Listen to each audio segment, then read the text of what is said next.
तमाम 13 जजेस की मुलाकात हुई।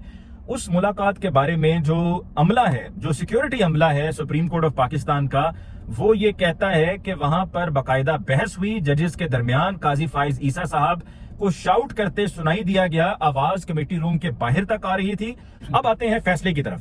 फैसला जो आएगा वो फैसला ये आएगा कि ये सीट्स। बिस्मिल्लाहिर्रहमानिर्रहीम। नाज़रीन, बहुत शुक्रिया आपने वक्त निकाला ये वीडियो देखने के लिए। नाज़रीन, कल 12 बजे सुन्नी इत्तेहाद काउंसिल की जो मखसूस नशिस्तों का फैसला है वो 13 रुकनी बेंच सुनाने जा रहा है। क्या सुन्नी इत्तेहाद को सीटें मिलेंगी या फिर हुकूमत की जीत होगी? फैसले से पहले बड़ी खबर आपको बता रहे हैं कि कल 12 बजे क्या फैसला आना है। 13 रुकनी जो फुल कोर्ट बेंच था वो क्या फैसला करने जा रहा है और आज सुप्रीम कोर्ट में क्या हुआ, कमेटी रूम में आज क्या डिस्कशन हुई, क्या आवाजें सुनाई दी, इस सारे मामले के ऊपर बात करते हैं कि कल क्या फैसला आना है। मेरे साथ मौजूद है सीनियर एंकर तज्जियाकार अली मुमताज साहब। अली मुमताज साहब अंदर की खबर और खोज लेके आए हैं कि कल क्या होना है, लेकिन उससे पहले आज क्या मामला रहे, क्या हुआ, ये बताते हैं अली मुमताज साहब से। अली मुमताज साहब ये बताएं, कल जो होना है वो तो होना है, वो आप खबर देंगे अंदर वाली। आज जो मूड था जजेस का वो क्या था?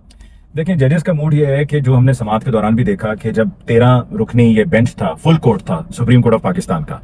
इसमें पहले मैं आपको ये बता दूं कि ये फुल कोर्ट बना कैसे। आपको याद होगा कि जस्टिस मंसूर अली शाह साहब की सरबराही में बेंच था कि जिसने ये फैसला सुनाया और जो ये पिटिशन थी उसको समाअत के लिए मंजूर किया और ये कहा कि जो मखसूस नशिस्तें हुकूमती बेंचेस पे कौमी और सूबाई असेंबलियों में तकसीम की गई हैं, इन नशिस्तों को सस्पेंड उन्होंने कर दिया। यानी कि जो लोग MNAs और MPs बन गए थे, अकलियत और खवातीन, उनको उन्होंने डी सीट कर दिया। उसके बाद फिर जब से ये प्रैक्टिस एंड प्रोसीजर बिल आया है, इसके बाद फिर ये फैसला होना था कि क्योंकि ये मामला आईनी था, कॉन्स्टिट्यूशनल था, तो कॉन्स्टिट्यूशनल मामले को डिस्कस करने के लिए फिर कमेटी, यानी कि 3 रुकनी कमेटी थी, काजी फाइज ईसा साहब, जस्टिस मंसूर अली शाह साहब और जस्टिस मुनीब अख्तर साहब, इन तीनों की बैठकर बात हुई और उस पर जस्टिस मुनीब अख्तर साहब का ये कहना था कि 7 रुकनी बेंच बनाया जाए जस्टिस मंसूर अली शाह साहब की सरबराही में और वो इस केस की समाअत करे, जिस पर काजी फाइज ईसा साहब को एतराज था और उनका ये कहना था कि अगर 7 रुकनी बेंच ही बनाना है तो फिर उन जज साहिबान को सुप्रीम कोर्ट के इस बेंच में बिठाया जाए कि जो आने वाले अरसे में चीफ जस्टिस बनने की लाइन में नहीं है। तो लिहाजा इस पर इख्तलाफ था। इख्तलाफ के बाद फिर कंसेंसस इस पे डेवलप हुआ कि जी ठीक है, फुल कोर्ट बनाया जाए। इस तरह से फुल कोर्ट बन गया। अब हमने समाअत के दौरान देखा कि 6 जजेस जिनका नाम सबके जहन में है और सबने उनके रिमार्क्स भी सुने क्योंकि लाइव इसको टेलीकास्ट किया जा रहा है पाकिस्तान और पाकिस्तान से बाहर पूरी दुनिया देख रही है। जस्टिस अतर मिनेला साहब, जस्टिस मंसूर अली शाह साहब, जस्टिस मुनीब अख्तर साहब, जस्टिस शाहिद वहीद साहब, जस्टिस जमाल खान मंदोखेल साहब, जस्टिस आयशा मलिक। 6 जजेस ऐसे हैं कि जिनके रिमार्क्स वाजे हैं कि वो इस बात के हक में थे कि ये सीट्स तो किसी सूरत हुकूमती बेंचेस को नहीं जाती हैं। ये सीट्स जो हैं ये या तो सुन्नी इत्तेहाद काउंसिल की हैं या फिर वो उसकी जड़ में गए कि जो 13 जनवरी का फैसला था उसकी गलत तशरीह की इलेक्शन कमीशन ऑफ पाकिस्तान ने। गलत तशरीह के नतीजे में आपने पार्टी का जो इंट्रा पार्टी इलेक्शन था उसको मुस्तरद किया, बल्ले का निशान लिया, लेकिन पार्टी तो बैन नहीं हुई, यानी कि PTI बैन नहीं हुई। सबको जबरदस्ती PTI से आजाद डिक्लेयर किया गया। इलेक्शंस हुए।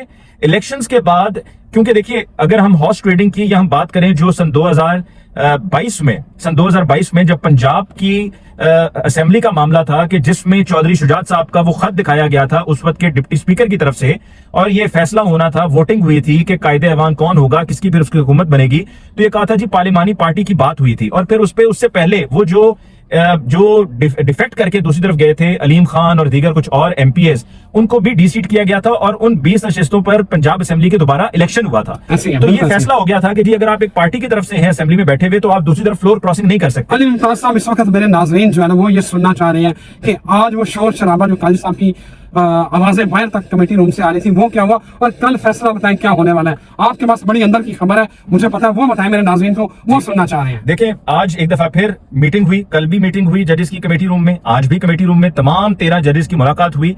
उस मुलाकात के बारे में जो अमला है, जो सिक्योरिटी अमला है सुप्रीम कोर्ट ऑफ पाकिस्तान का, वो ये कहता है कि वहां पर बाकायदा बहस हुई जजेस के दरमियान। काजी फाइज ईसा साहब को शाउट करते सुनाई दिया गया, आवाज कमेटी रूम के बाहर तक आ रही थी और वहां पर कुछ जजेस का यह कहना था कि अगर कोई जजेस ने अभी तक माइंड मेकअप नहीं किया है तो जिन जजेस ने किया है वो अपना फैसला बता दें, सुना दें। तो वहां पर तकरार हुई और उस तकरार के बाद फिर चूंकि दबाव बहुत ज्यादा था चीफ जस्टिस साहब पर और मुनीब अख्तर साहब ये चाहते थे कि परसों मंगल के रोज ही शॉर्ट ऑर्डर समाअत मुकम्मल होने पर सुना दिया जाए, लेकिन नहीं सुनाया गया था। कल भी यही कोई उससे इत्तेफाक नहीं हुआ था, नतीजा नहीं निकला था। आज भी नतीजा जब नहीं निकला तो फिर आखिर में प्रेशर में आकर कल सुबह 3 रुकनी बेंच का ऐलान किया गया और फिर उसके बाद सोशल मीडिया पर यह बहस शुरू हो गई कि 3 रुकनी बेंच ये फैसला क्यों सुना रहा है, ये फुल कोर्ट होना चाहिए, तो फुल कोर्ट बनाया गया।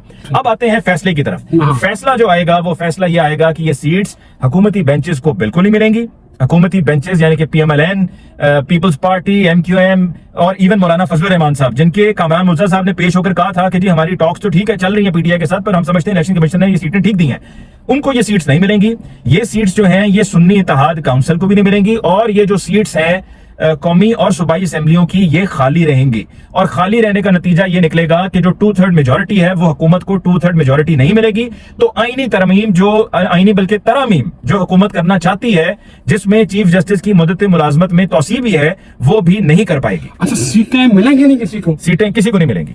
मैंने आपसे भी ये कहा है कि ये सीट्स जो है वो ना सुन्नी इत्तेहाद काउंसिल को मिलेंगी और ना हुकूमत को मिलेंगी। यानी कि हुकूमत को तो सवाल ही नहीं पैदा होता ना, अगर मिल जाए हुकूमत को तो समझें ये किसी मुआवजे से कम नहीं है। तो हुकूमत को तो बिल्कुल नहीं मिलने वाली है। कल वैसे भी जुमे का दिन है, जुमे के बारे में पता है ना आपको कि PMLN के लिए और हुकूमती जमातों के लिए जुमा पनामा केस का फैसला भी जुमे वाले रोज ही आया था। तो आप मेरी ये कहीं भी बात को सच मान रहे हैं नहीं? आपको क्या लग रहा है कि क्या हुकूमत को मिल सकती है?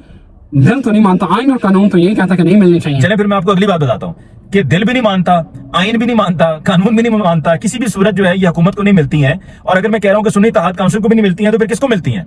देखिए, मैंने सुन्नी इत्तेहाद काउंसिल का है ना, तो साथ में /PTI भी कर दें। लेकिन जब मैं साथ में /PTI करूंगा और फिर मैं जब justice Sattar Minallah, justice Mansoor Ali Shah, justice Ayesha Malik, justice Shahid Waheed, justice Jamal Khan Mandokhail, इन तमाम जस्टिस मुनीब, इन सब की जो रिमार्क्स हैं उनको अगर मैं सामने रखूं, तो फिर हुकूमत को 100% नहीं मिलती, PTI को मिलेंगी। सुन्नी इत्तेहाद काउंसिल को नहीं मिलेंगी, PTI को ये सीट्स मिलेंगी। यानी कि ये सीट्स PTI की हैं। चलो नाज़रीन, लेट्स सी कल क्या होता है। फैसला 7-6 हो तो फिर तो जाहिर सी बात है ना, एक तरफ का फैसला होगा। लेकिन ये 7-6 नहीं, ये 8 पे बात चली जाएगी। 6 के मैंने नाम आपको बता दिए, साथ में 2 और ऐड हो जाएंगे। और उनमें एक और नाम जो मैंने आपको पहले बताया, जस्टिस रिजवी के साथ एक और कोई सरप्राइज नाम आएगा। सरप्राइज नाम आएगा। नाज़रीन, आपको कल की बड़ी खबर हम आज बता रहे हैं कि कल 12 बजे क्या होना है। फैसला अभी हुआ नहीं, लेकिन अली मुमताज साहब अंदर की खबर लेके आ गए और आपको बता रहे हैं। नाज़रीन, अब देखते हैं कि कल क्या फैसला होना है। अली मुमताज साहब ने अपनी खबर दे दी है। स्टे ट्यून, आप फैसले का इंतजार करें।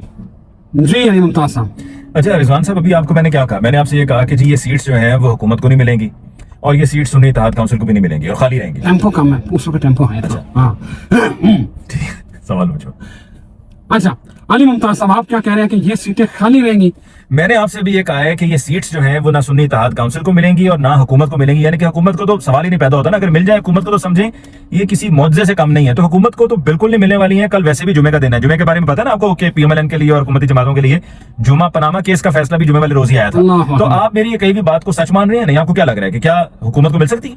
दिल तो नहीं मानता, आइन और कानून तो यही कहता कि नहीं मिलनी चाहिए। चले फिर मैं आपको अगली बात बताता हूँ कि दिल भी नहीं मानता, आइन भी नहीं मानता, कानून भी नहीं मानता, किसी भी सूरत जो है ये हुकूमत को नहीं मिलती है। और अगर मैं कह रहा हूँ कि सुन्नी इत्तेहाद काउंसिल को भी नहीं मिलती है, तो फिर किसको मिलती है?